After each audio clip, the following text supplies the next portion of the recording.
नमस्ते बच्चों। आज हम नया चैप्टर शुरू करने जा रहे हैं। पाठ 14, जैव अणु या बायोमोलिक्यूल्स। जैव अणु या बायोमोलिक्यूल्स वे यौगिक हैं जो सजीवों के शरीर में पाए जाते हैं और उनकी रसायन से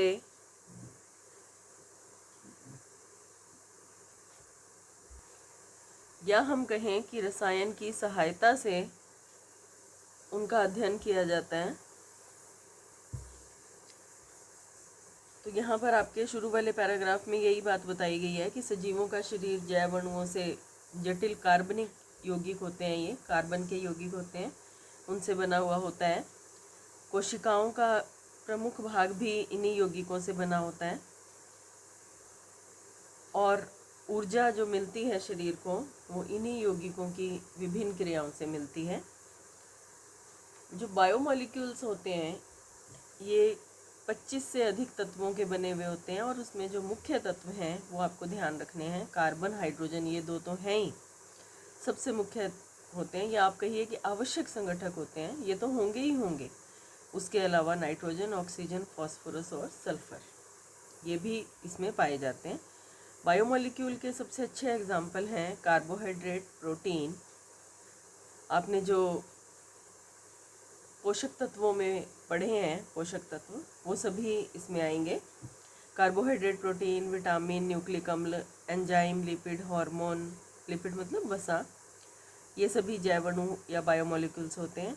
इन सब की अपनी अपनी वैल्यू होती है। इसमें से कुछ मुख्य हैं जो आप इस चैप्टर में पढ़ेंगे, वो हैं कार्बोहाइड्रेट, प्रोटीन और फिर न्यूक्लिक अम्ल। उसके अलावा विटामिन, एंजाइम और हार्मोन, इनकी भी थोड़ी थोड़ी जानकारी आपको लेनी है। नेक्स्ट है कोशिका एवं ऊर्जा चक्र।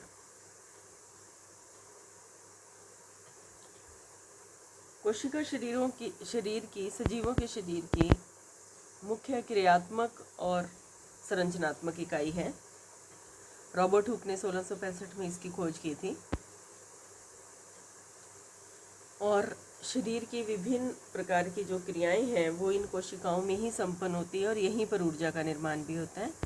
कोशिका को 3 मुख्य भागों में बांटा गया है। कोशिका झिल्ली, सबसे बाहर वाली लेयर। झिल्ली के अंदर 2 भाग होते हैं, जिसे हम यहाँ इसको बना सकते हैं। ये कोशिका झिल्ली है, सबसे बाहर वाली लेयर होती है।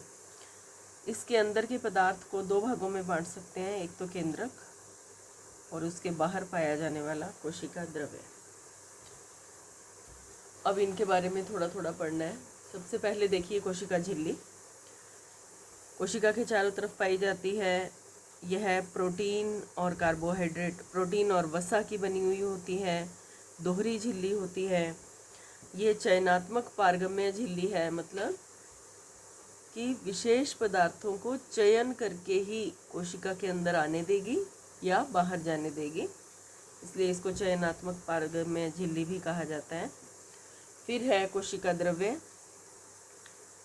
कोशिका में केंद्रक के चारों तरफ पाया जाने वाला जो पदार्थ है उसे कोशिका द्रव्य कहते हैं। इसमें विभिन्न प्रकार के अन्य कोशिकांग, केंद्रक के अलावा जो बाकी कोशिकांग होते हैं वो पाए जाते हैं, जैसे कि माइटोकॉन्ड्रिया, राइबोसोम, लाइसोसोम, गोल्जी उपकरण, अंतःप्रद्रव्य जालिका आदि। अगला है केंद्रक। कोशिका का बहुत इम्पोर्टेंट भाग है। पूरी कोशिका का नियंत्रण इसी केंद्रक द्वारा किया जाता है,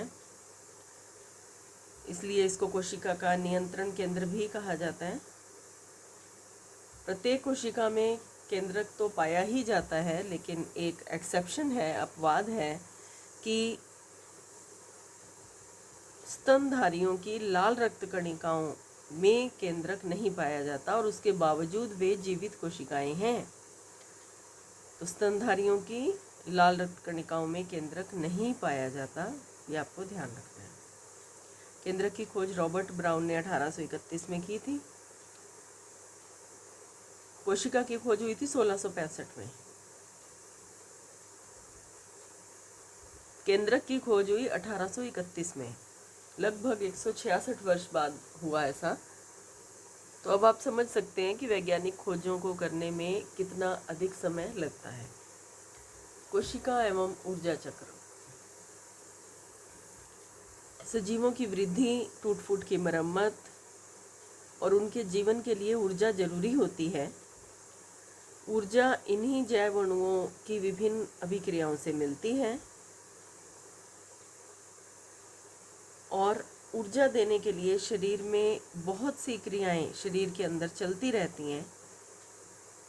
इन क्रियाओं को उपापचयी क्रियाएं कहा जाता है। शरीर के अंदर चलने वाली क्रियाएं, जैव रासायनिक क्रियाएं, उन्हें उपापचय अभिक्रिया कहा जाता है। ये दो भागों में बांटी जा सकती है। उपचय मतलब ऑक्सीकरण, अपचय मतलब अपचयन, इन दोनों में बांटी जा सकती है। जो ये उपचय अभिक्रियाएं हैं, वास्तव में इसका केमिस्ट्री के हिसाब से शाब्दिक अर्थ होता है ऑक्सीकरण। लेकिन यहाँ पर जो बायोमोलिक्यूल्स में या हम बायो से रिलेटेड जब इसको करेंगे तो उसमें उपचय अभिक्रियाओं का मतलब होता है छोटे छोटे अणुओं के जुड़ने से एक बड़ा अणु बनता है, उसे कहते हैं उपचय अभिक्रियाएं। इनमें ऊर्जा खर्च होती है या हमें ऊर्जा देनी पड़ती है। उदाहरण देखिए, कार्बन डाइऑक्साइड और जल के मिलने से ग्लूकोज का बनना उपचय अभिक्रिया है, ऊर्जा देनी पड़ती है। इसमें सूर्य के प्रकाश के रूप में ऊर्जा लेते हैं पौधे। अगली है अपचय या कैटाबॉलिज्म। इसमें बड़े अणु टूटकर छोटे छोटे अणुओं का निर्माण करते हैं और इसमें ऊर्जा प्राप्त होती है। उदाहरण है कार्बोहाइड्रेट का सरल अणुओं में परिवर्तन। कार्बोहाइड्रेट का जो पाचन होता है, ग्लूकोज का जो पाचन होता है जिससे ऊर्जा बनती है, वो है अपचय अभिक्रिया। उपचय और अपचय और मिलाकर के इनको कहा जाता है उपापचय। अब इसमें होता है कि कोशिका के अंदर कौन सी क्रियाएं चलती हैं जिनसे ऊर्जा बनती है। तो कोशिका की ऊर्जा खाद्य अणुओं के ऑक्सीकरण से प्राप्त होती है, यह ऊर्जा, और यह क्रिया होती है माइटोकॉन्ड्रिया में। ध्यान रखेंगे, आप पहले पढ़ चुके हैं। माइटोकॉन्ड्रिया में यह क्रिया होती है, एंजाइम्स की उपस्थिति में होती है। इसीलिए माइटोकॉन्ड्रिया को कोशिका का पावर हाउस भी कहा जाता है, क्योंकि इसमें एंजाइम्स की उपस्थिति में भोजन का ऑक्सीकरण होकर के ऊर्जा बनती है। इस ऊर्जा का कुछ भाग तो काम में ले लिया जाता है और बाकी एटीपी के रूप में संचित कर दिया जाता है। मुख्य जो पोषक तत्व हैं वो है कार्बोहाइड्रेट, वसा और प्रोटीन। इनमें से कार्बोहाइड्रेट ऊर्जा का मुख्य स्रोत है, क्योंकि सबसे पहले पौधों में यही बनता है प्रकाश संश्लेषण के बाद और बाद में दूसरे यौगिकों में बदल जाता है। तो कार्बोहाइड्रेट बहुत अधिक ऊर्जा प्रदान करता है। कार्बोहाइड्रेट का बिल्कुल सिंपल फॉर्म है ग्लूकोज, इसके बारे में हम इस पार्ट में डिटेल में पढ़ेंगे। उससे ऊर्जा बनती है। तो यहाँ इसके लिए एक चार्ट दिखा रखा है आपको। ग्लूकोज है, कोशिका द्रव्य के अंदर पाइरूवेट में बदलता है। ग्लूकोज 6 कार्बन कंपाउंड होता है जो 3 कार्बन कंपाउंड वाले 2 पाइरूवेट में बदल जाता है, लिखा हुआ है। एटीपी के रूप में 2 एटीपी के रूप में ऊर्जा बाहर निकलती है। अब आगे पाइरूवेट डिपेंड करता है कि कोशिका की परिस्थितियां क्या हैं। अगर वायु की उपस्थिति में क्रिया हो रही है तब तो ऊर्जा बनेगी, पूरी की पूरी पाइरूवेट के कार्बन ऊर्जा में बदल जाएंगे और बहुत अधिक मात्रा में ऊर्जा निकलती है। इसे कहते हैं वायवीय श्वसन। और यदि वायु की अनुपस्थिति में या ऑक्सीजन की अनुपस्थिति में भोजन का ऑक्सीकरण होगा पाइरूवेट से आगे, तो कुछ स्थितियों में बनता है एथेनॉल, अल्कोहलिक एनवन बोलते हैं इसको, और कुछ स्थितियों में बनता है लैक्टिक अम्ल। सामान्यतः पौधों में अल्कोहल बनता है और जंतुओं में लैक्टिक अम्ल बनता है।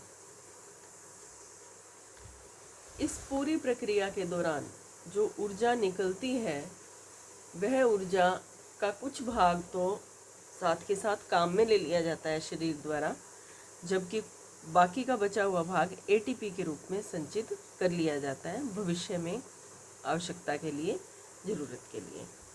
तो इस प्रकार ऊर्जा बनती भी है और संचित भी होती है। इसके बाद हम बायोमोलिक्यूल्स का एक्चुअल चैप्टर शुरू करते हैं। सबसे पहले बायोमोलिक्यूल हैं कार्बोहाइड्रेट। कार्बोहाइड्रेट दो शब्दों से मिलकर बना है, कार्बो और हाइड्रेट। कार्बो का मतलब कार्बन, हाइड्रेट का मतलब जल। उस समय तक जितने भी कार्बोहाइड्रेट ज्ञात थे उनके सूत्र, अणुसूत्र इस प्रकार थे कि वो देखने में कार्बन के हाइड्रेट ही लगते थे। जैसे आपको एक उदाहरण बताते हैं, बिल्कुल सिंपल कार्बोहाइड्रेट का। Glucose C6H12O6। अब आप देखिए, इसमें कार्बन की मात्रा, संख्या कुछ भी हो सकती है। जैसे यहाँ पर 6 है तो CX कार्बन की कोई भी संख्या हो सकती है। बाकी कार्बन को छोड़कर जो दो तत्व बच रहे हैं, हाइड्रोजन और ऑक्सीजन, उनका अनुपात देखिए 2:1। 12 हाइड्रोजन है, 1 ऑक्सीजन है, तो 2:1।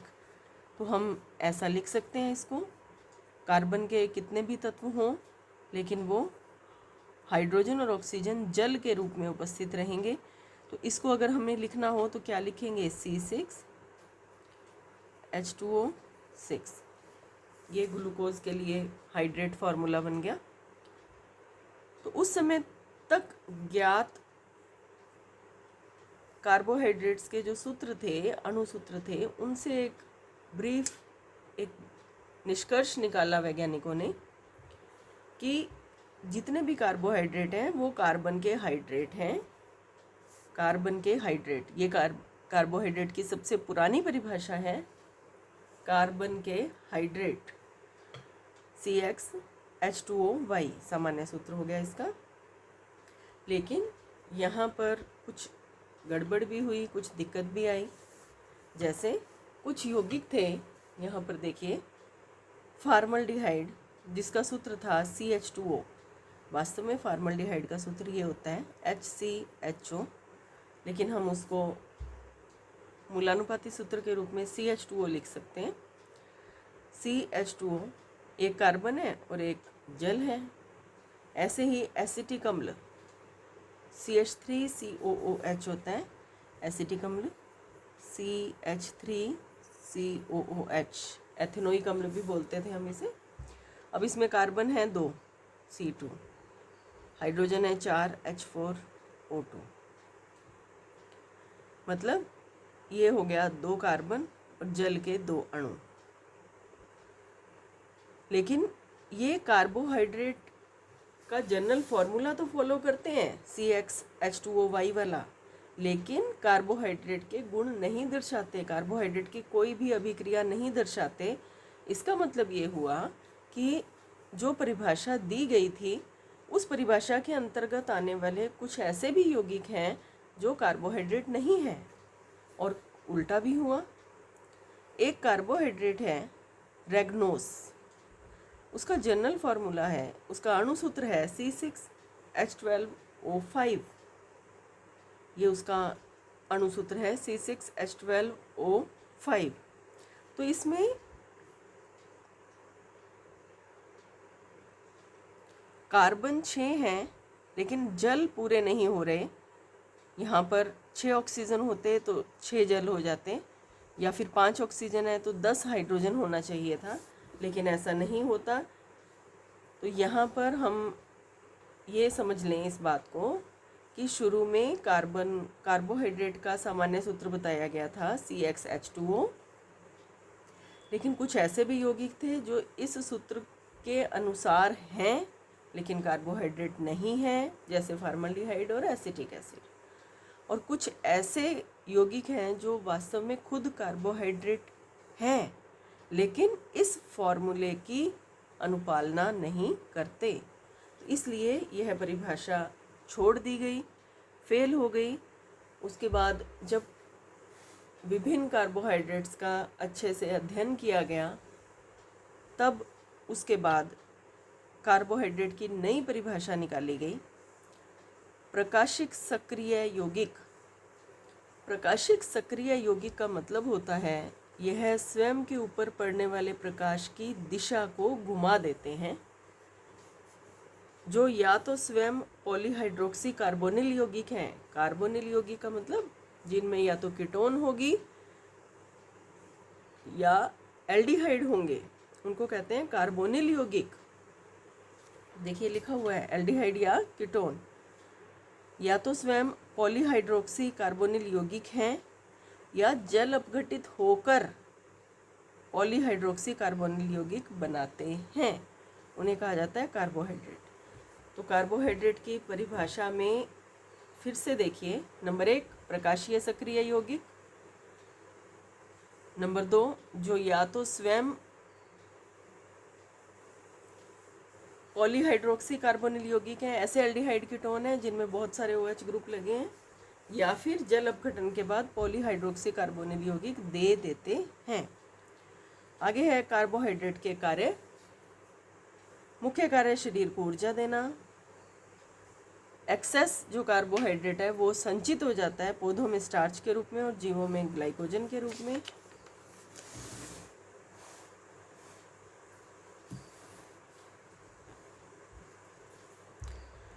पादपों के कंकाल को निर्मित करना।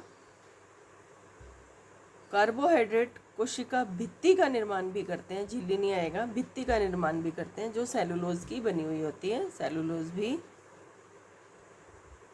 कार्बोहाइड्रेट होता है।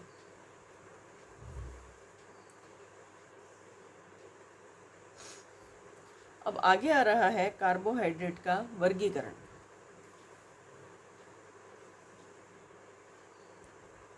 कार्बोहाइड्रेट के वर्गीकरण के बहुत सारे तरीके हैं, बहुत आधारों पर कार्बोहाइड्रेट को वर्गीकृत किया जाता है।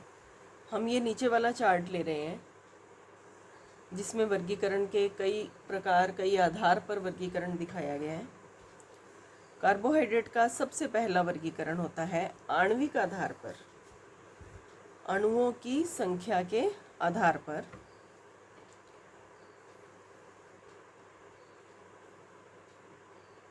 तीन प्रकार के कार्बोहाइड्रेट हैं अणुओं की संख्या के आधार पर: मोनोसैकेराइड, ओलिगोसैकेराइड और पॉलीसैकेराइड। मोनोसैकेराइड का आगे जल अपघटन नहीं होता, ये छोटे कार्बोहाइड्रेट में नहीं टूटेगा। मोनोसैकेराइड के गुण देख लो, साथ साथ करवा देते हैं। कार्बोहाइड्रेट जिनका जल अपघटन नहीं होता और सबसे सामान्य कार्बोहाइड्रेट है जो और आगे अपघटित नहीं होगा, नहीं टूटेगा। ग्लूकोज और फ्रक्टोज इसके एग्जाम्पल हैं मोनोसैकेराइड के। ये 3 कार्बन से 7 कार्बन परमाणुओं से बने होते हैं। कम से कम 3 कार्बन परमाणु तो होंगे ही होंगे मोनोसैकेराइड में, और वहाँ से लेकर के 7 कार्बन परमाणुओं तक भी हो सकते हैं। ये क्रिस्टलीय होते हैं, ठोस होते हैं, मीठे होते हैं, पानी में विलेय होते हैं, और इनकी विलेयता हाइड्रोजन बॉन्ड के कारण होती है जो इनके अंदर पाया जाता है। जल में हाइड्रोजन बॉन्ड आप पढ़ चुके हैं।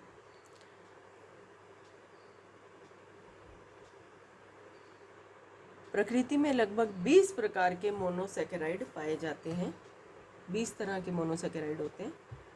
दूसरा प्रकार है ओलिगोसैकेराइड। 2 या 2 से अधिक मोनोसैकेराइड आपस में मिल करके ओलिगोसैकेराइड बनाते हैं। इनका जल अपघटन हो सकता है।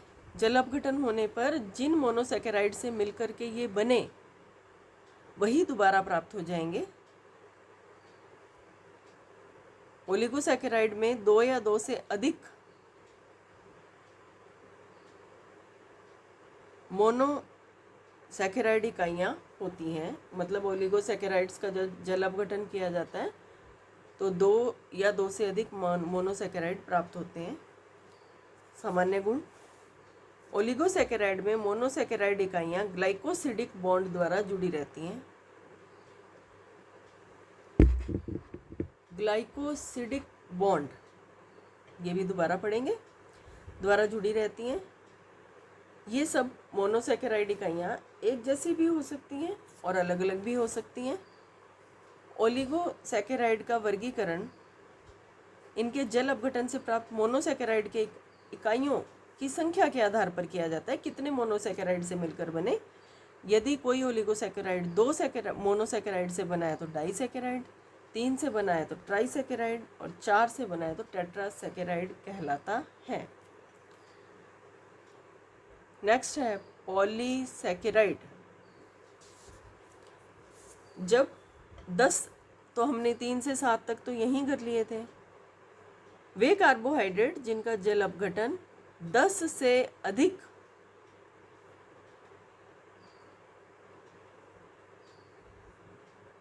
मोनोसैकेराइड इकाइयों के जुड़ने से होता है उसे कहा जाता है पॉलीसैकेराइड। उदाहरण है स्टार्च, सेलुलोज, ग्लाइकोजन आदि। इसके सामान्य गुण देखिए।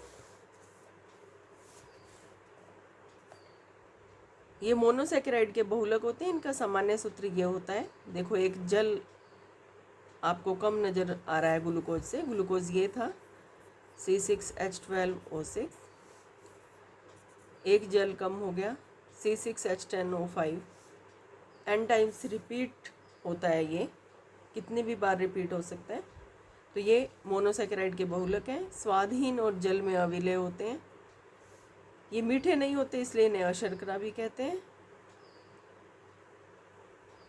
और सभी मोनोसैकेराइड इकाइयाँ फिर से ग्लाइकोसिडिक बॉन्ड द्वारा ही जुड़ी रहती हैं। तो आज की वीडियो में हम इतना ही करेंगे। नेक्स्ट वीडियो में हम मोनोसैकेराइड के प्रकार पढ़ेंगे और आगे के टॉपिक्स डिटेल में देखेंगे। Thank you.